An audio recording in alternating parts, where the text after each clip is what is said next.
افسیوں کے نام پر اس کا خط، اس کا 5واں باب اور اس کی 18ویں آیت سے لے کر اس کی 20ویں آیت تک ان 3 آیات کو، یعنی 18ویں، 19ویں اور 20ویں 3 آیات کو پڑھیں گے۔ یہ لکھا ہے: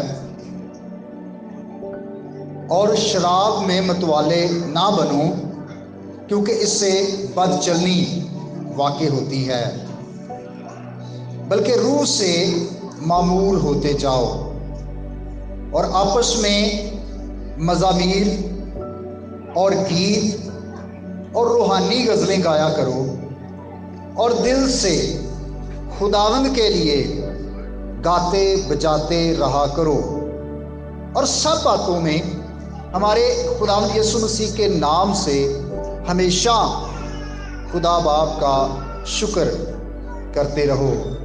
پاک کلام کا پڑھا اور سنا جانا ہم سب کے لیے باعث برکت ہو۔ میرے عزیزو، آج جس مضمون پر ہم خدا کے کلام کو سیکھیں گے وہ ہے روح سے معمور ہونا۔ ہمارا ٹاپک کیا ہوگا؟ روح سے معمور ہونا۔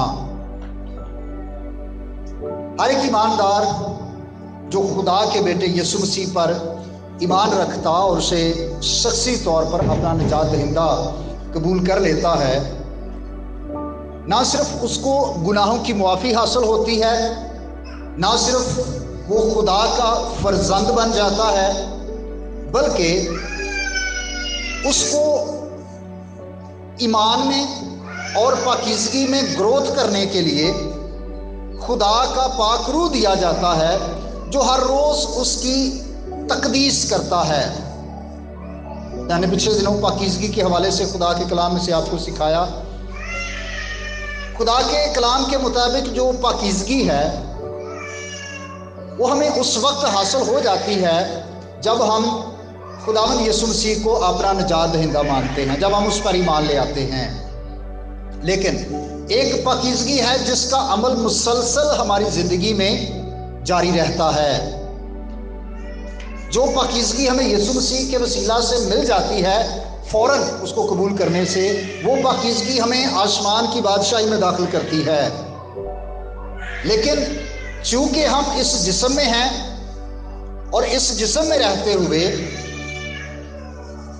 خطائیں، گناہ اور کمزوریاں ہم سے سرزد ہوتی ہیں، اس لیے ہر روز ہمیں پھر سے سینٹیفیکیشن کی، تقدیس کی، پاکیزگی کی ضرورت ہوتی ہے۔ اور خدا کا پاک روح ہے جو ہمیں جب غلطی کرتے ہیں، گناہ کرتے ہیں، تو وہ ہمیں ابھارتا ہے کہ یہ آپ نے غلط کام کیا ہے، لہٰذا اس کا اقرار کرنا ہے۔ جس کے اندر خدا کے روح کی قائلیت نہیں ہوتی، وہ گناہ کرتا ہے، غلط کام کرتا ہے اور پھر سمجھتا ہے کہ میں کہڑا غلط کیتا ہے۔ لیکن جب خدا کے روح کی آواز کو ہم سنتے ہیں تو خدا کے روح کی آواز ہی ہمیں قائل کرتی ہے کہ ہم اس بات کو سمجھ جاتے ہیں کہ یہ مجھ سے غلطی ہوئی ہے، یہ گناہ میں نے کیا ہے، لہٰذا مجھے اقرار کرنے کی ضرورت ہے۔ اس لیے اس حقیقت کو ہمیں جاننا اور قبول کرنا ہے کہ ہر ایک وہ بھائی، وہ بہن جس نے یسوع مسیح کو قبول کیا ہے، اس کو پاک روح انعام میں مل جاتا ہے۔ لیکن پاک روح کے بولنے کی آواز بڑی مدھم ہے۔ جب ہم گناہ کرتے ہیں تو پاک روح ہمیں قائل کرتا ہے اندر سے، اور اگر ہم پاک روح کی آواز کو اگنور کریں، فرض کریں نا ہم نے کوئی غلط کام کیا ہے۔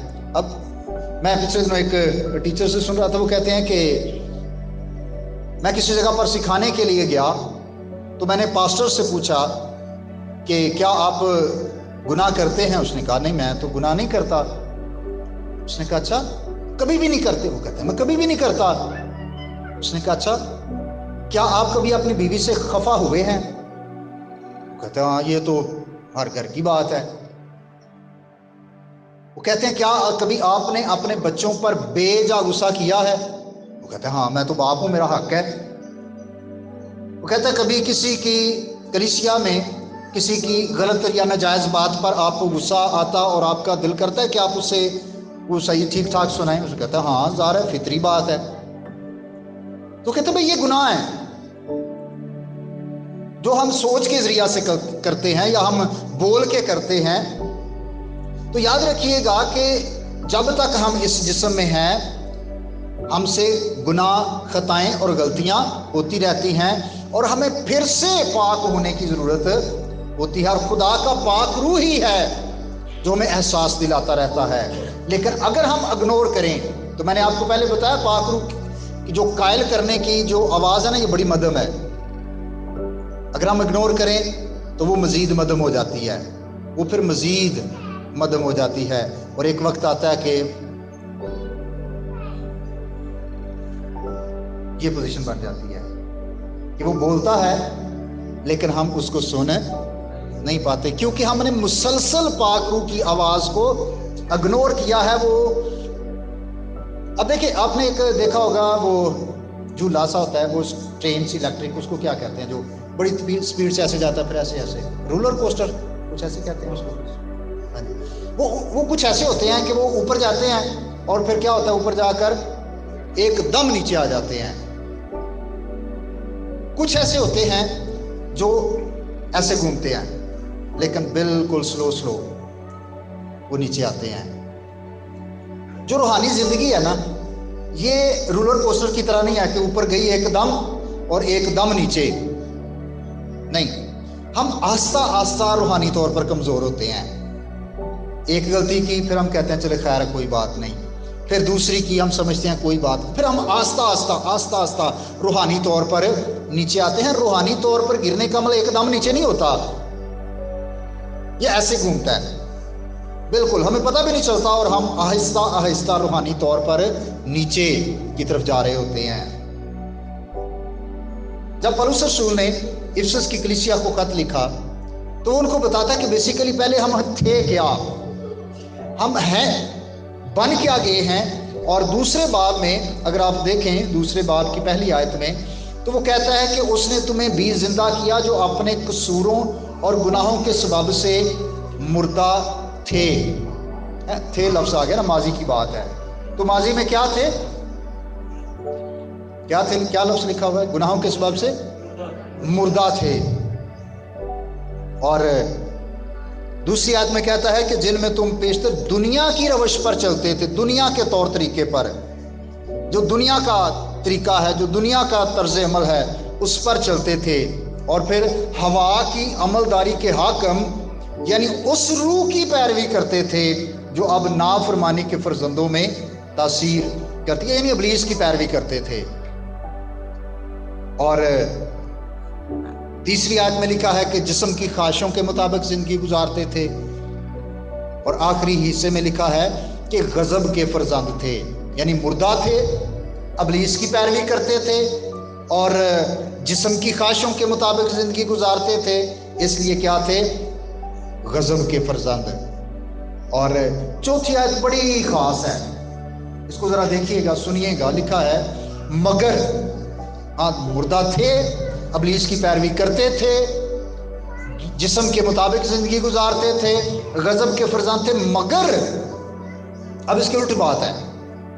مگر کیا ہوا ہے کہ خدا نے اپنے رحم کی دولت سے، اس بڑی محبت کے سبب سے جو اس نے ہم سے کی. اب خدا کے رحم کی دولت سے ہم جو پہلے مردہ تھے، 5ویں آیت میں لکھا ہے کہ اس نے ہمیں مسیح کے ساتھ زندہ کیا ہے. پہلے مردہ تھے، اب کیا ہے؟ زندہ کیے گئے ہیں. پہلے شیطان کی پیروی میں تھے، اب 6 آیت میں لکھا ہے کہ اس نے ہمیں آسمانی مقاموں میں مسیح کے ساتھ بٹھایا ہے. ہم آسمانی مخلوق ہیں. اخلائی مخلوق تو آپ نے سنا ہوگا نا، وہ جو عجیب ڈرونی چیزیں ہوتی ہیں نا، اخلائی مخلوق ہے کوئی، وہ نہیں. آسمانی مخلوق سے مراد ہے کہ ہم آسمان کے باشندے ہیں، ہم آسمانی بادشاہی کے شہری ہیں، کیونکہ ہم آسمان کی بادشاہی کے وارث ہیں. ہم جو مردہ تھے اس نے ہمیں زندہ کیا ہے. ہم جو گناہوں میں زندگی گزارے تھے اس نے اب ہمیں نیک کام کرنے کے لیے نئی پیدائش دے دیا ہے، نیا مخلوق بنا دیا ہے تاکہ ہم اچھے کام کریں. اور ان ساری باتوں کے بعد جب پولس رسول نے کہا کہ روح سے معمور ہوتے جاؤ، تو یاد رکھیے کہ اس کے بعد وہ ساری وہ باتیں ہیں جو ایک ایسے شخص کی ہیں جو روح سے بھرا ہوا ہے۔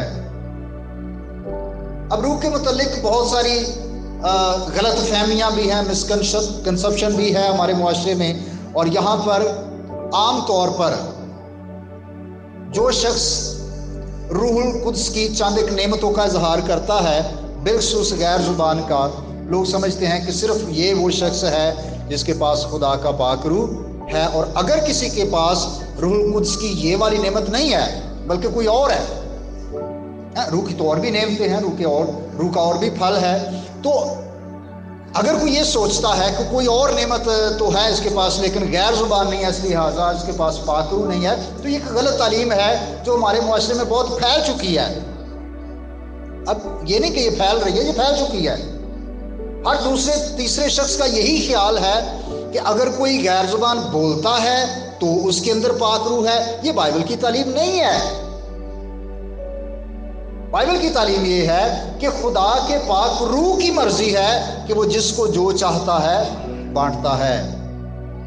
یہ ہماری مرضی پر نہیں ہے، یہ میری مرضی پر نہیں ہے، یہ آپ کی مرضی پر نہیں ہے۔ کئی دفعہ لوگوں کی اپنی مرضی ہوتی ہے کہ چونکہ وہ دوسروں کو دیکھتے ہیں تو کہتے ہیں اچھا میں بھی یہی کراں، تو یہ ہماری مرضی پر نہیں ہے۔ بائبل کے مطابق یہ اس کی مرضی ہے کہ وہ کس کو کون سی نعمت بخشتا ہے۔ تو یہ بہت ضروری ہے کہ جو روح سے معمور شخص ہے اس کی زندگی کیسی ہونی چاہیے۔ 18ویں آیت میں لکھا ہے کہ وہ نشہ بازی کرنے والا نہیں ہونا چاہیے، اور شراب میں متوالے نہ بنو کیونکہ اس سے بد چلنی واقعات ہوتی ہے۔ یہاں پر ڈرگز کی، نشے کی ایک قسم کا ذکر ہے، شراب، جبکہ حقیقت میں ڈرگز کی جتنی بھی اقسام ہیں خدا کا کلام ہمیں ان سے منع کرتا ہے، چاہے وہ کسی بھی صورت میں ہیں، چاہے وہ سموکنگ ہے، چاہے وہ جو ڈرگز کی اور اقسام ہے وہ ہے۔ خدا کا کلام ہمیں اس کی اجازت نہیں دیتا، اور جو روح سے معمور شخص ہے وہ کبھی بھی نشے بازی کی طرف نہیں جائے گا۔ اس لیے یہ ایک خاص پہچان ہے روح سے معمور شخص کی کہ وہ کبھی بھی نشے بازی کی طرف نہیں جاتا، نہ عام حالات میں، نہ کسی سالگرہ کے موقع پر، نہ کسی شادی کے موقع پر، نہ کسی اور۔ لوگ سمجھتے ہیں کہ یہ سیلیبریشن ہے، شادی ہے، کرسمس آ گیا ہے، آگے آ رہا ہے نا ہونا، تو یہ روح سے معمور شخص کی پہچان نہیں ہے۔ وہ کسی موقع پر بھی کسی طرح کا نشہ نہیں کرتے، نہ عام حالات میں، نہ خاص موقعوں پر، اور نہ ہی مسیحی تہواروں پر۔ دوسری بات جو یہاں پر لکھی ہے 19ویں آیت میں کہ آپس میں مزامیر یعنی زبور اور گیت اور روحانی غزلیں گایا کرو۔ روح سے معمور شخص پرستش کرتا ہے، روح سے معمور شخص ہمیشہ خداوند کی ستائش کرتا ہے۔ اب جو ستائش ہے، جو حقیقی پرستش ہے، اس کا مطلب ہے خدا کے حضور جھک جانا، سجدہ کرنا، خداوند کے آگے جھک جانا، یہ حقیقی پرستش ہے۔ اور اگر ہم دل سے خداوند کے آگے نہیں جھکے، ہمارا دل خدا کی طرف نہیں ہے، تو پرستش محض شور ہے جو خدا کو پسند نہیں ہے۔ شاید ایک سخت بات ہے، لیکن یہی حقیقت ہے کہ اگر ہم دل سے نہیں کر رہے، ہمارے دل خدا کے حضور نہیں جھکے ہوئے، ہم تکبر، غرور، گمانڈ، شیخی اور برے خیالات کے ساتھ پرستش بھی کر رہے ہیں، تو وہ محض شور کر رہے ہیں، چاہے وہ جتنی اچھی آواز کے ساتھ کیوں نہ ہو، چاہے وہ جتنے مرضی سریلا کیوں نہ ہو، وہ محض شور ہے جو خدا کے کانوں کو تکلیف دیتا ہے۔ حقیقی پرستش یہ ہے کہ ہمارے دل خدا کے آگے جھک جائیں، ہمارے جسم خدا کے آگے جھک جائیں، اور ہم ہر طرح کے تکبر، غرور اور گھمنڈ کو اپنی زندگی سے نکالیں۔ روح سے بھرا ہوا شخص خدا کی تمجید کرتا ہے اور یہ نہیں سوچتا کہ مجھے کس موقع پر، بلکہ وہ ہر وقت خداوند اپنے خدا کی تمجید اور تعریف کرتا ہے۔ خداوند کی تعریف، تمجید یہ سازوں کی محتاج نہیں ہے۔ خداوند کی پرستش یہ جگہ کی محتاج نہیں ہے کہ کارپٹ پیا ہوئے گا تے تائیں۔ یہ کسی مسلے کی بھی محتاج نہیں ہے کہ آپ گھر میں کوئی ایسا پراپر کوئی بچھائیں گے، بیٹھیں گے، پھر ہی پرستش ہوگی۔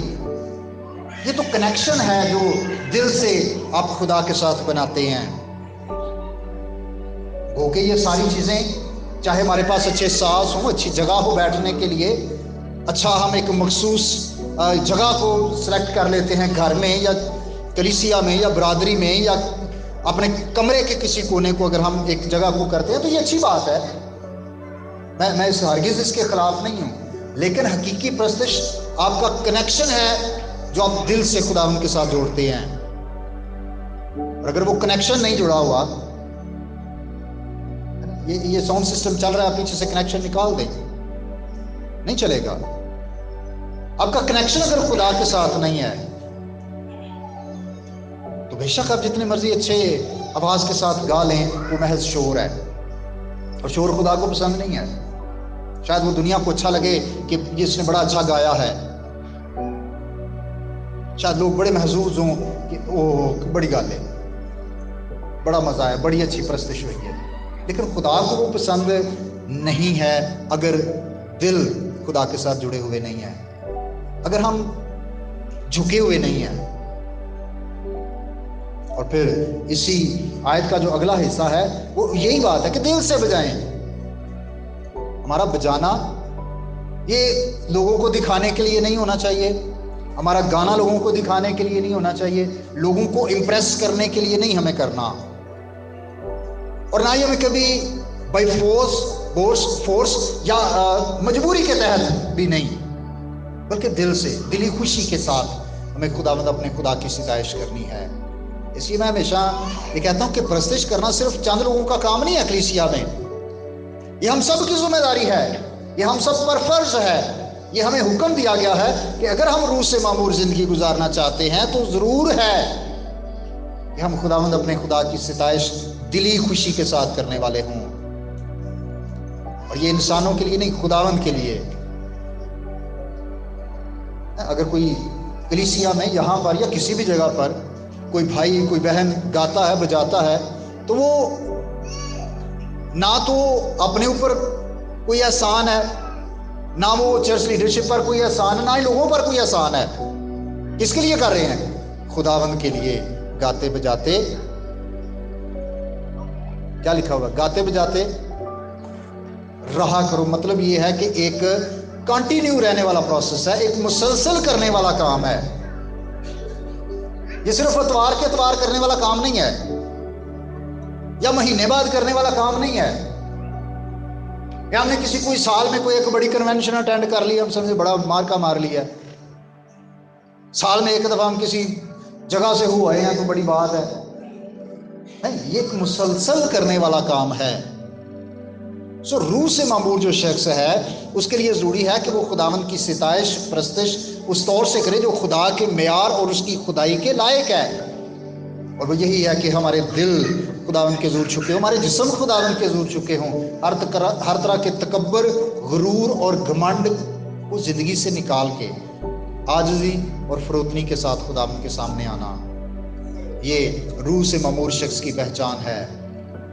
اور پھر 20ویں آیت میں لکھا ہے کہ سب باتوں میں کیا کرو؟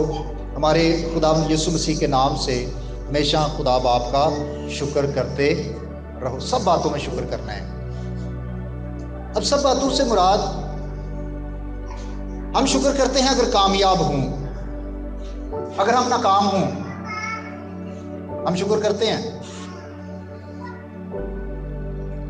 کبھی کسی نے گھر میں شکر گزاری کی بات کی کہ چلیں جی آج ہمارے گھر میں شکر گزاری کی بات ہے کیونکہ ہم اس چیز میں ناکام ہو گئے تھے،